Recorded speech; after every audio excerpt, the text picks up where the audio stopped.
Bonjour et bienvenue sur Orthidact. Dans les leçons précédentes, nous avons abordé le nouveau chapitre physiologie végétale et déjà deux premières fonctions, la photosynthèse et la respiration. Dans cette leçon, nous allons aborder une troisième fonction de physiologie végétale, l'hydratation. Pour s'hydrater et donc boire, le végétal doit combiner trois phénomènes physiques liés à l'eau, l'osmose, la capillarité et la transpiration. L'osmose.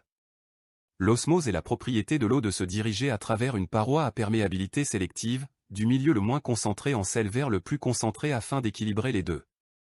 De manière succincte, nous pouvons dire que, dans le cas des végétaux, la concentration en sel des radicelles est supérieure à celle du sol, l'eau a donc tendance à vouloir équilibrer les concentrations en pénétrant dans les radicelles par des ouvertures semblables à une membrane à perméabilité sélective.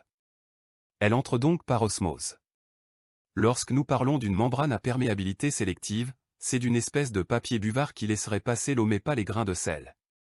L'eau répond à plusieurs lois physiques dont celle d'équilibrer la concentration en sel d'une masse homogène, c'est-à-dire que dans un même récipient contenant une masse d'eau, la concentration en sel doit être la même partout.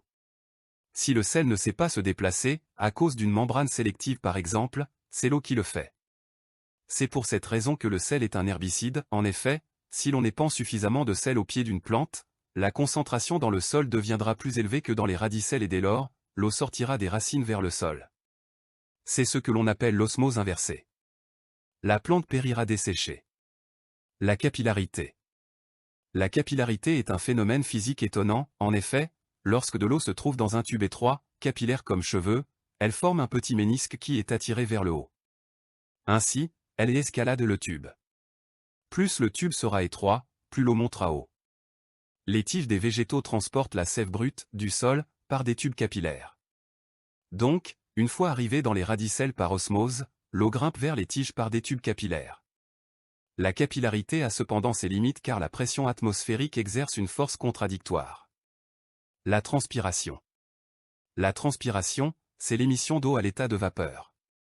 Les plantes transpirent par de petits orifices réglables et situés dans l'épiderme des feuilles, ce sont les stomates. Les stomates sont formés de deux cellules de garde entourant une ouverture appelée ostiole. Cette ouverture permet les échanges gazeux entre l'atmosphère et la plante en s'ouvrant sur une chambre sous-stomatique. L'eau tout d'abord entrée dans les racines par osmose va grimper vers les feuilles par capillarité puis se faire aspirer vers le haut grâce à la transpiration.